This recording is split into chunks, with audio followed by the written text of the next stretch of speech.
Hi hello friends, എല്ലാ കൂട്ടുകാർക്കും നമ്മുടെ ടീച്ചറമ്മ സീരിയലിന്റെ പുതുപുത്തൻ റിവ്യൂയിലേക്ക് തന്നെ സ്വാഗതം. അപ്പൊ ഞാൻ ഇനിയിപ്പോ എപ്പിസോഡിന്റെ പ്രൊമോ റിവ്യൂ ഒക്കെ ഉടനെ തന്നെ തുടങ്ങുന്നതായിരിക്കും. പക്ഷെ ഇപ്പൊ ഞാൻ പറയാൻ വേണ്ടത് അപ്കമിങ് ആയിട്ട് വരാൻ പോകുന്ന ഒരു ഭാഗത്തെ കുറിച്ചാട്ടോ. സ്വന്തം അനിയത്തിയെ പോലെയാണ് കുഞ്ഞിനെ കാണുന്നതെന്ന് പറഞ്ഞ് വിശ്വസിപ്പിച്ചിരിക്കുകയാണ് നമ്മുടെ ടീച്ചറമ്മ ജോണിന് കേട്ടോ.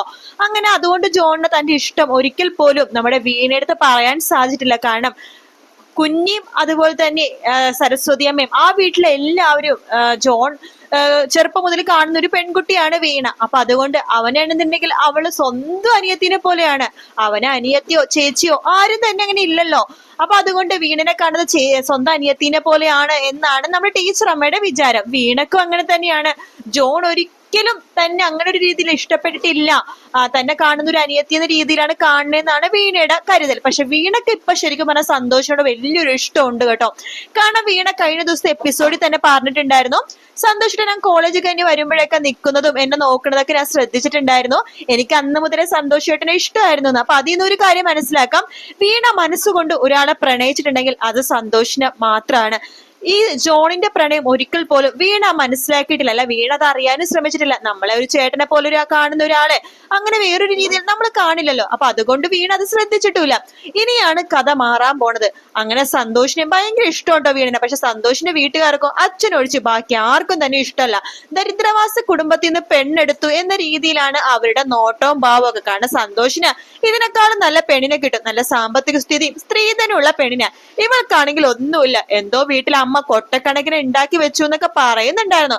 പക്ഷെ ഒരു തരി പൊന്നു പോലും നിശ്ചയ സമയത്ത് കണ്ടില്ല. അതും കണ്ടത് ഒരു മാല, 2 പവന്റെ ഒരു മാല.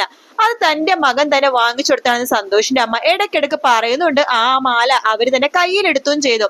ഇനി കാണാൻ പോകുന്നത് സന്തോഷിന്റെയും വീണയുടെ വിവാഹം മുടങ്ങുന്ന ഭാഗങ്ങളാണ്. അതെ, അങ്ങനെ സന്തോഷും വീണും അല്ല വിവാഹം കഴിക്കണത്. തന്റെ മനസ്സിൽ ഒളിപ്പിച്ചത് പ്രണയം നമ്മുടെ ജോണിനെ പറയാനുള്ള സമയമായി കേട്ടോ. വേറൊന്നല്ല, ജോണ് വീണെടുത്ത് പറയുമ്പോ വീണ അതൊരിക്കലും ആക്സെപ്റ്റ് ചെയ്യില്ല. കാരണം വീണ ജോണിനെ കണ്ടിരിക്കുന്നത് ഒരു ബ്രദറിനെ പോലെയാണ്. പക്ഷെ വീണ ഈ കല്യാണത്തിന്, അതായത് ജോണുമായിട്ടുള്ള കല്യാണത്തിന് സമ്മതിക്കണമെന്നുണ്ടെങ്കിൽ ഒരാള് വിചാരിച്ചാൽ മാത്രമേ നടക്കുള്ളൂ. അത് വേറെ ആരുമില്ല, നമ്മുടെ മേരിക്കുട്ടി ടീച്ചറാണ്. കാരണം മേരിക്കുട്ടിക്ക് ടീച്ചർക്ക് മാത്രമേ സ്വന്തം മോന്റെ ആ ഒരു മനസ്സറിയാൻ മേരി ടീച്ചർക്ക് മാത്രമേ സാധിച്ചിട്ടുള്ളൂ. അപ്പൊ മേരി ടീച്ചർ പറയുന്നുണ്ട്, മേരി ടീച്ചർ ചോദിക്കുന്നുണ്ടല്ലോ ജോണിനോട്, നിനക്ക് അങ്ങനത്തെ എന്തെങ്കിലും ഒരു ഇഷ്ടം വീണെടുത്ത് ഉണ്ടായിരുന്നു എന്ന് ചോദിക്കുമ്പോ ജോൺ സമ്മതിക്കുന്നുണ്ട്. അതെ, എനിക്ക് അങ്ങനത്തെ ഒരു ഇഷ്ടം അവളോട് ഉണ്ടായിരുന്നു. അവളെ പ്രണയിക്കാതിരിക്കാട്ട് അവൾക്ക് എന്ത് കുറവാ ഉള്ളത്? ഒരു കുറവില്ല. അവള് നല്ല സ്വഭാവമാണ്. അവളുടെ സ്വഭാവം തന്നെ എനിക്ക് ഏറ്റവും ഇഷ്ടം. എനിക്കൊന്നല്ല, ആരായാലും പെട്ടെന്ന് ഇഷ്ടപ്പെട്ടു പോകുന്ന ഒരു സ്വഭാവമാണ് വീണയുടെ. പക്ഷെ വീണയുടെ മനസ്സിൽ സന്തോഷാണ് എന്ന് ജോണിന് അറിയാവുന്ന കൊണ്ട് തന്നെയാണ് ജോൺ അതിൽ നിന്ന് ഒഴിഞ്ഞു മാറിപ്പോയത്. പക്ഷെ ഇനി ഒരു അവസരം വരുവാണെങ്കിൽ തീർച്ചയായിട്ടും ജോൺ തന്റെ മനസ്സിലെ പ്രണയം വീണെടുത്ത് വെളിപ്പെടുത്തുക തന്നെ ചെയ്യും. അവരുടെ വിവാഹം തന്നെയായിരിക്കും നടക്കുന്നുണ്ടാവുക. വീഡിയോ ഇഷ്ടപ്പെട്ടാൽ ലൈക്ക് ചെയ്യുക, സബ്സ്ക്രൈബ് ചെയ്യുക. മറ്റൊരു വീഡിയോ ആയിട്ട് കാണാം. Take care, bye bye.